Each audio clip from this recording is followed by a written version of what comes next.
Hey, Master Dandelion, sir, tell us a story, please. I don't have time for this, kids. Go away. I haven't sung all the songs at this wedding yet. But Master Dandelion, please. They're all drunk anyway. Daddy, tell him. Are you bullying the children? Okay. Quiet. What can I tell you? Tell us about The Witcher. About love, monsters, swords, fights. You know it. I do. Tell us about it. Please, or we'll complain again. Love? Monsters. Do you kids know what monsters are? Well, scary monsters with fangs and horns and fur, evil and ugly. No, kids. It's not that simple. Monsters can be cute, beautiful, loving. Okay, if your parents insist, I'll tell you a story about monsters and love. At that moment, there was a round of applause. A bunch of kids surrounded the great bard Dandelion, and none of them was interested in the fact that in the background, a fight had broken out between the groom and the bride's brother. The wedding had reached the stage when everyone was so drunk that they did not even realize what was going on. The bard Dandelion, in principle, did not mind this development. He sat down comfortably. The children gathered around him with their mouths hanging open. As a musician, all he needed was an audience. In their company, he felt natural. He put down his lute, rolled his eyes as if remembering something, and began his story.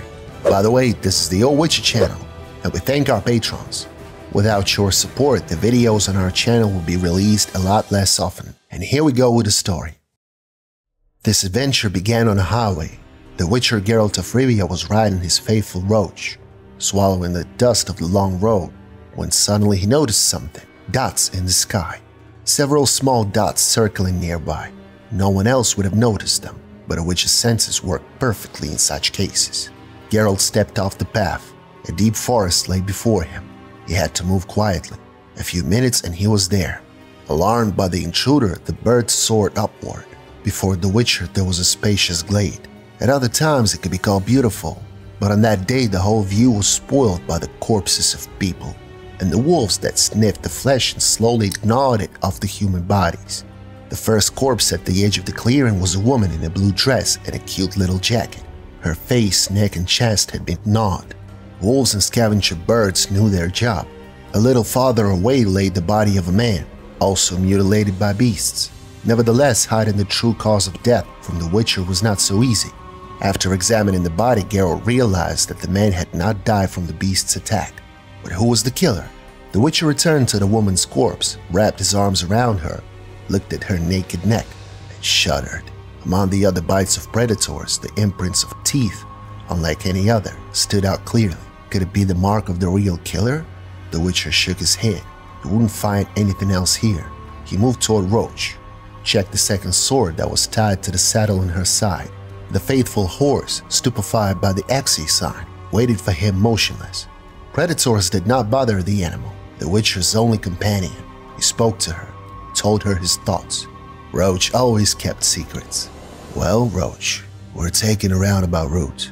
We better check why this armor and woman were riding through the forest, not along the highway.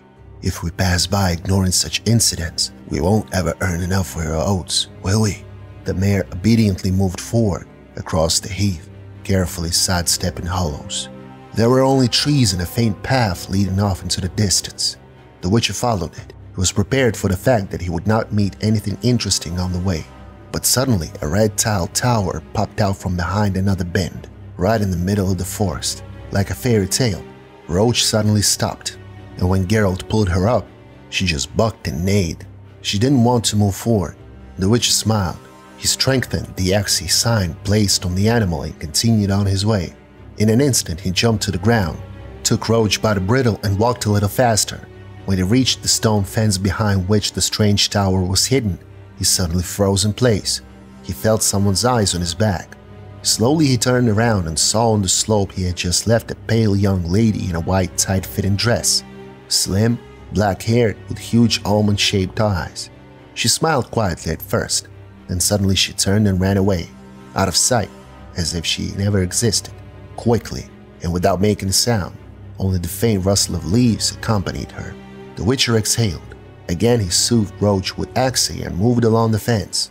Overgrown and crumbling, it left no impression of reliability.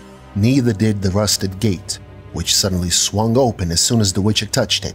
Geralt hesitated at first, but then continued on toward the mansion. The courtyard was old, and the central building was obviously unfinished, and the work had been abandoned a long time ago. Only the remains of scaffolding and crumbling plaster reminded him that someone had once built a beautiful house here. In the courtyard stood out a bush of marvelous flowers, roses from Nazir. Where did they come from? There was no time to search for the answer to that question just yet. Leaving Roach at the gate, Geralt moved along the gravel alley to the entrance of the building. Suddenly the doors of the house opened, and a huge, absolutely incomprehensible creature jumped straight at the Witcher. The creature was humanoid and dressed in clothes which, though tattered, were of good quality and not lacking in stylish and useless ornamentation. His human form, however, reached no higher than the soiled collar of his tunic, for above it loomed a gigantic, hairy, bear-like head with enormous ears, a pair of wild eyes and terrifying jaws full of crooked fangs in which a red tongue flickered like flame. "Flee, mortal man!" the monster roared, flapping his paws but not moving from the spot. "I'll devour you, tear you to pieces!" The bear man shrieked, his eyes bulging, his hands raised menacingly. It was like the huge Yeti in the picture of children's storybooks. He threatened to attack the Witcher, to tear him to shreds, but Geralt just stood still and watched with interest to see what would happen next. After a few moments, the monster calmed down and said that the Witcher was trespassing on his personal property. Private property, that is. In response, Geralt only chided the monster for not welcoming guests well, and that he should learn some manners. The Witcher put his sword away and began a conversation with the monster. He told the latter that he had gotten lost here, and the bear man only wondered. Awkwardness was felt in his every word, and finally he dared to ask. "Listen, you," he said. "Are you really not frightened of me?" But the Witcher only asked him if he should be afraid. After that, the monster simply invited the Witcher into his house, warning him not to try to steal anything, as the house was almost alive, and obeyed his orders. But the distrust had already been set aside, and the two of these, representing the term of unlikely companionship, stepped into the magical house. Inside, it was a little bit tidier, and only the smell of dust in the air spoiled the impression a little. But when the monster waved his hand, shouted, "Lights!" and the house itself immediately lit candles, even Geralt was a little impressed. Nevertheless, it was not so easy to impress the Witcher with a magical trick. The owner of the building only smiled and asked Geralt what the medallion was. He replied that the wolf's face was the sign of his profession, his craft, and the bear man suggested that the guest probably had worked with muzzles. Word by word, they discussed everything, their host's collection of weapons, which his grandfather had collected, the trophy head of a rock dragon, furniture, and other topics. Then they sat down at the table. The monster cast a spell, and the originally empty dishes were filled with delicacies. Glasses and decanters were filled with wine, mackerel, pate, ham, roast. The table immediately sagged under the weight of the most delicious food, which Geralt of Rivia did not eat very often. It became much more pleasant and comfortable. The conversation began. The monster introduced himself as Nivellen, and the Witcher gave his own name. They talked about their host first of all. He said that he had been like this for 12 years. He showed his portrait in human form, and then suddenly asked Geralt his question. "But I'm asking you plainly, are you human?" Geralt did not lower his eyes. "If that's the way you put it," he answered after a moment's silence. "Then, not quite." "Ah, surely won't be tactless if I ask in that case. What you are?" "A Witcher." "Ah," Nivellen repeated after a moment. "If I remember rightly, Witchers earn their living in an interesting way. They kill monsters for money." "You remember correctly." Silence fell again. Candle flames pulsated, flicked upwards in thin wisps of fire glimmering in the cut crystal chalices. Cascades of wax trickled down the candlestick. Tension hung in the air. Nivellen was making threats again, and the Witcher, well, he just poured himself some wine and leaned back in his chair, claimed that he'd come to this place by accident and wasn't following any contract. So far, he had no reason to harm Nivellen, but the monster kept talking. He had heard of Witchers. He knew that they kidnapped children and gave them magic herbs, that only a few survive. He knew that ordinary people did not like witchers, that they say that soon there will be even more witchers in the world than monsters, monsters that witchers hunt, beasts of which Nivellen himself was one. But the witcher had a different opinion. He noticed at once that the dishes in the house were silver. He had dismissed the idea of killing Nivellen at the entrance. Monsters cannot stand silver, so Nivellen is not a monster. That meant he was the victim of a curse, and any curse could be broken. But the bear man did not want to do that. He smirked, refilled Geralt's wine, and began to tell his life story. Nivellen's childhood was ordinary, except that his father was a notorious bandit. He built this tower house in the woods just so he could rob travelers on the road and wreak havoc in the surrounding villages. One day his father did not come home by himself. He was cut in half by a guard's sword and brought to the fortress where the young son buried his father. On that same day, Nivellen became the leader of the gang, by inheritance, so to speak. One day their newfound gang went to rob a temple. They kicked everyone out. Only one young priestess was left inside. The bandits stripped her of her clothes and told Nivellen that it was time for him to become a man. Young and foolish, intoxicated by the robbery, he agreed to it. And the priestess cried out that he was a beast in human skin, that he would forever be a monster among monsters. And then she killed herself with a cleverly hidden dagger. The bandits left, and 2 days later, Nivellen's life changed forever. Then it was as the priestess had said. A few days later, I woke up, and as the servants saw me, they screamed and took to their heels. I went to a mirror. You see, Geralt, I panicked. Had some sort of an attack. I remember it almost through a haze. To put it briefly, corpses fell. Several. I used whatever came to hand, and I'd suddenly become very strong. And the house helped as best as it could. Doors slammed. Furniture flew in the air. Fires broke out. Whoever could get out ran away in a panic. My aunt and cousin, the last from the crew. What am I saying? Even the dogs howled and cowered. My cat, Glutton, ran away. Even my aunt's parrot kicked the bucket out of fear. I was alone, roaring, howling, going mad, smashing whatever came to hand, mainly mirrors. It's a sad story. Everyone is to blame, and some would say that Nivellen got what he deserved. But Geralt only listened, and Nivellen continued. After what had happened, the monster was alone. It was too late to fix it. Everyone feared him. No one listened to his explanations. Only hatred and fear. He remained the same stupid kid weeping in an empty castle over the bodies of murdered servants. And his future was filled with terrible prospects. For many years he stayed in the house and kept to himself. He told the house to slam the doors and shutters when uninvited guests approached. But one day a man came to the house and began to pluck roses from a bush that his aunt had once planted. Roses from Nazir itself. He treasured them. It was a memory.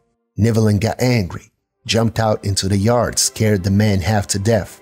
And when that stranger begged for mercy and began to cry that they were flowers for his little daughter, then Nivellen suddenly spoke out the fateful phrase. It was either his daughter or death.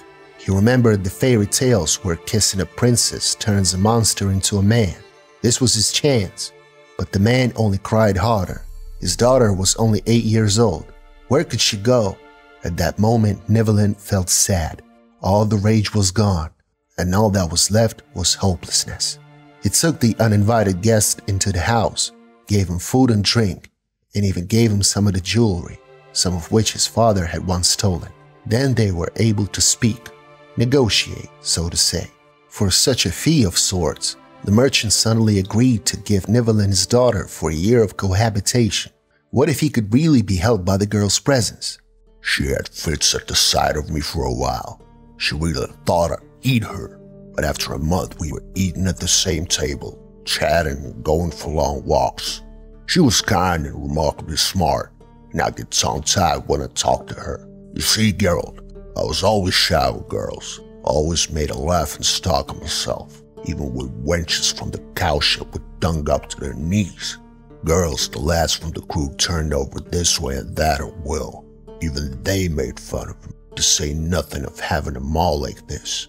I couldn't even make myself say anything about why I had paid so dearly for a year of her life. The year dragged like the stench following marauding troops until at last the merchant arrived and took her away. I locked myself in the house, resigned, and I didn't react for several months to any of the guests who turned up with daughters.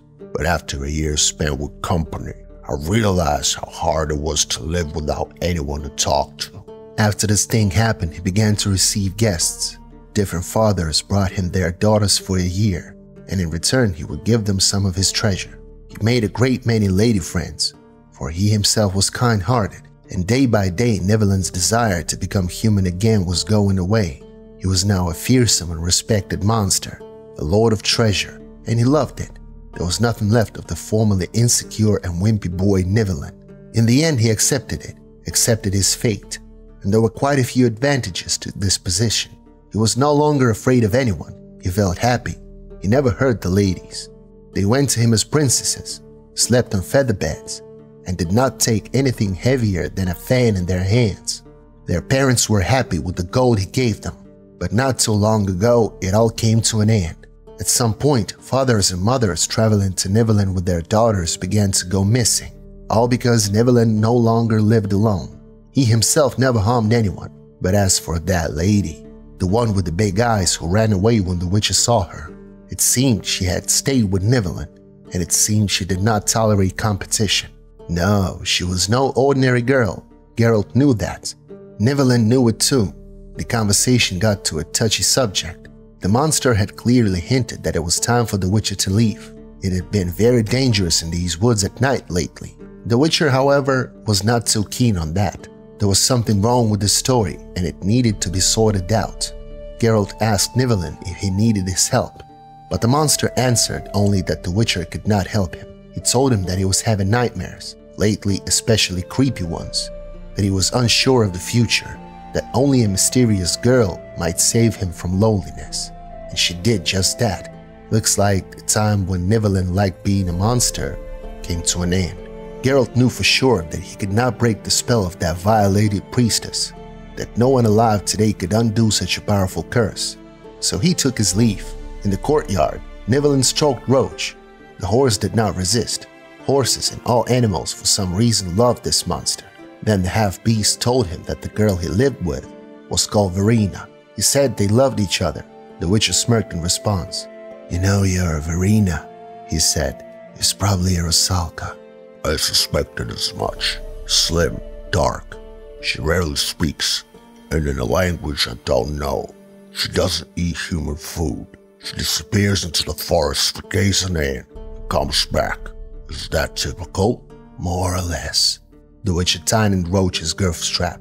No doubt you think she wouldn't return if you were to become human. I'm sure of it. You know how frightened Rusalkas are of people. Hardly anybody's seen a Rusalka from up close. But Verena and I, pox on it. Take care, Geralt. Take care, Neverland. Lastly, Neverland spoke about the armorer, his wife and daughter. The Witcher confirmed that he was looking for them, and the monster only told him that he had seen them 3 days ago, that he had not touched them. He didn't know that their cold bones were being gnawed on right now by necrophages and wolves. They said goodbye again. By nightfall, the Witcher had not reached the road. He went straight through the woods. He heard a stray howl, mad singing, and a woman scream. Went to it, but on the spot found only charred bones and a still warm fire. In the morning, he found the Witcher's circle. No, he's not leaving the forest yet. Something was wrong here, and it was not about Neverland. Roach was worried again. Geralt suddenly remembered Neverland's words about the girls, the house, and the beasts. The bear man, all the beasts love him, as well as Rusalkas. Then why was Roach so nervous when he noticed Verena? An idea popped into his head. Geralt instantly saddled his horse and rode back to the manor. As he approached the house, he heard singing. He could not understand the words, could not even make out the language, but he didn't need to. The Witcher knew, felt, and understood the very nature and the essence of the singing. Quiet, penetrating, running along his veins with a wave of nauseating, exhausting horror. The singing stopped abruptly, and then he saw her. She nestled against the dolphin's back in the dried-up fountain. grasping the limpid stone with small hands so white they seemed transparent. From beneath a storm of tangled black hair, huge, burning, wide open anthracite eyes looked up at him. The creature watched him, his every move, but did not move itself. Geralt, however, began to slowly draw his sword, a silver blade. He began to speak. "You're so like a Rusalka," the Witcher continued calmly, "that you could deceive anyone. All the more as you're a rare bird, black-haired one. But horses are never mistaken.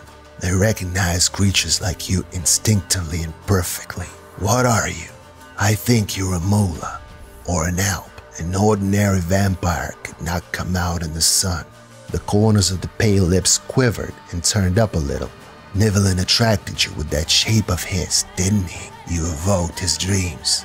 I can guess what sort of dreams they were, and I pity him." Verena chose this monster for a reason. She wanted him to be her protector. She drank his blood at night, gave him nightmares.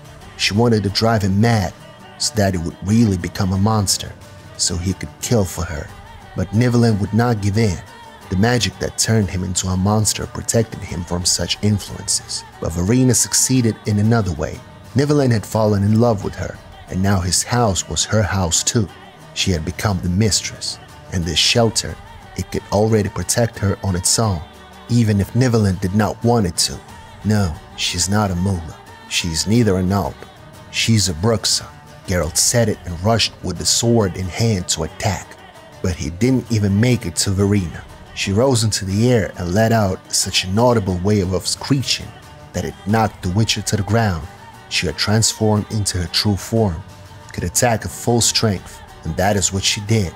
The Bruxa easily evaded Geralt's attacks and attacked again and again herself. The Witcher, on the other hand, only defended himself. At one point, a particularly sharp and powerful blow, which he missed again, caused him to hesitate.